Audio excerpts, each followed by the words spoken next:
Young Turks, Cenk Uygur, Anahit Kasparian with you. Thanks, Cenk. We're going to talk about Pam Anderson. It turns out she's a skank. Who knew that? Man, what a terrible thing she did to Kid Rock. What was it? Well, I guess Kid Rock had tickets to go to a Lakers game, and Pamela Anderson didn't want him to go. And this is when they're married, right? So she calls and says, I can't believe you're going to go, yada, yada, yada. By the way, I just had a miscarriage, and hangs up the phone. And now, mind you, she's not in L.A. He can't just, go, oh, okay, let me not go to the Lakers game. Let me go take care of my wife. She's in Vancouver. He flew all the way to Vancouver, canceled the game, flew all the way to Vancouver. He shows up, and what's happened? And she's at some restaurant partying. Like drinking champagne, dancing on the tables. And it turns out she didn't have a miscarriage at all. She just lied about it. And when they ask her about it now, she doesn't even deny it. Man, that is low. That is super low. But you know what annoyed me more about the story, Anna, than the story about the miscarriage? I actually have not run across a woman that crazy. Yeah, that's pretty insane. So I've been lucky on that front. But what drives me crazy is the constant calling and the don't go to the Lakers game. Bitch, you're in Vancouver. What difference does it make if I go to the Lakers game? And stop calling me. Yeah, definitely. I had a similar situation, but my situation was kind of shady.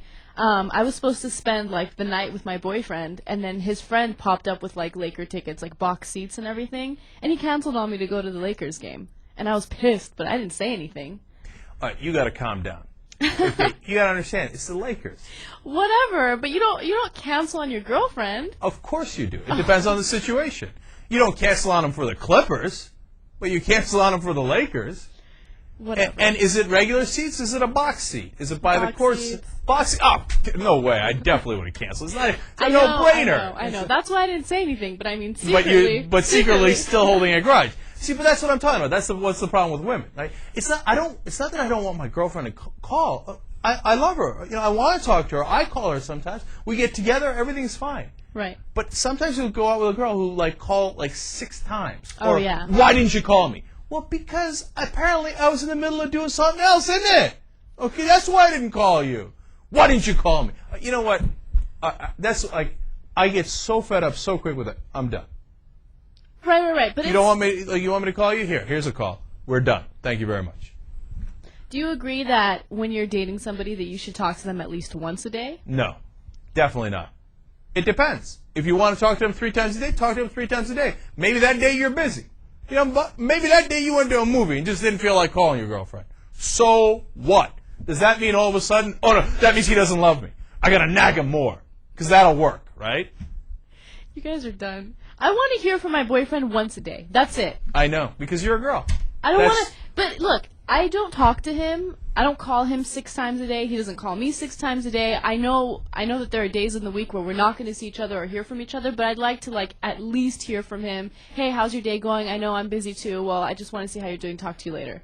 That means the world. But when you don't hear from him for the entire day, that is so irritating. Congratulations. We're never going to go out. Okay. Because once I get rules like that, I think to myself, good night, Irie. This thing is over. Close the book, drink a cold glass of water. This is done. No, you don't understand, though. Look, let me tell you a quick story. I had an agent once that kept annoying me because he wouldn't do anything. He wouldn't do a stitch of work, right? And I said, look, somebody wants to hire us. Can you call him? He's like, no. Right? So finally, I wrote him an email that said, Dear Mr. X, you're done, Cenk. That was the whole email, okay? That's what, if my girlfriend kept telling me, you got to call me 3 times a day, Dear girlfriend, you're done, Cenk. That's it. Very simple. Very simple. All right. You know what? One more thing. Jennifer Love Hewitt. Uh-huh. She's beautiful, right? I love that girl. She's top 5 material. Tits on a stick, right? Oh, can't get better than that. I once read that she makes her boyfriend call her 6 times a day. Yeah, that's ridiculous. I mean, that's ridiculous. You know what? I'd hit that definitely once, definitely 10 times. But I don't think if you said to me, you have to go out with her for a whole year. Oh, now that you show the picture, definitely yes. I was going to say, no way. But I see the picture, I'm like, hi, dear. Hello, dear. All right, how easy is it to get a man to change his mind? She's beautiful. I mean, am I right or am I right? Anna, last word on this. Tits on a stick, yes or no? She's beautiful. All right, Young Turks. I made 16 albums with me on the front, and they bomb. Where you get your views? I heard 93 rappers say bitch like me. 2 singers and 10 comedians. Every day on the YoungTurks.com, we let it out with an uncensored, wild-ass post-game show. Here's a little sample. Did you guys see Anna? Did you guys see Dave's little mishmash, the mix he did with me and the Oklahoma State coach? I hate this shirt. You know why I hate it? The button is too high, and it makes you a little uncomfortable, you know? But if you unbutton the first button, then you're Mr. Guido. The Democrats say, oh, okay, that's it. We're going to fight you on this one. We got you, all right? Bush goes, okay, all right, you win. What am I going to do? I'm withdrawing the nomination. Sad day for you. He's going to serve as an interim basis for the next 16 months. These guys have us by the frickin' balls. Cheney knows how to work the system, and he's like, look, I'm going to get my way one way or another. Nothing you can do about it. They spit in your... I do believe in fiscal discipline, and I think we are way over budget. On the other hand, we're not covering people, and the Republican solution is, privatize. Good luck to them. Here's a pair of bootstraps. Fuck up.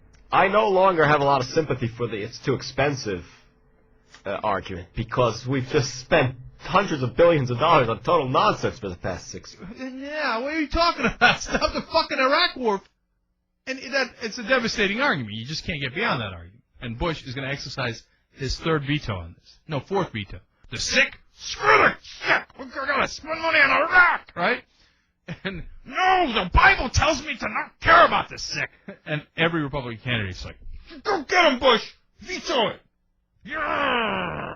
They're going to get pounded like Larry Craig in a Minnesota bathroom. What no one has answered is Larry Craig a pitcher or a catcher? If you're pitching, why not just pitch to a woman? If you're pitching to a woman now, why not just pitch to a guy? I really try to stay away from these conversations. Yeah. So I've asked the question to guys who like to pitch to the wrong place in women. Isn't that the same thing? Really? You're saying whichever entrance, as long as it's the same entrance, doesn't matter guy or girl? Yeah. Really? I don't think you know what you're saying. All right, sorry.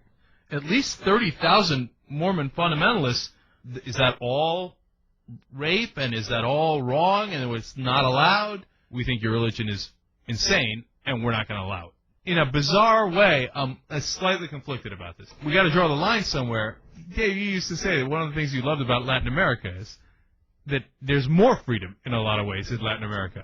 In a lot of ways there are, sure, yeah. You want to pull up on the curb to park? Pull the fuck up. Just park. Go ahead, what parking? Meters. Turn my wheels. Fuck turning my wheels. I just park here. What are you going to do about it? Today, the call of liberty is being heard in Baghdad and Basra and other Iraqi cities, and its sound is echoing across the broader Middle East. And I said, Freedom, I'm going to send you to Basra. And you're going to ring for the people over there. He said, okay. So I sent it in the form of a B-52 bomber. Now it's ringing all in their ears. To catch the entire members-only post-game show, sign up for a premium membership on theyoungturks.com.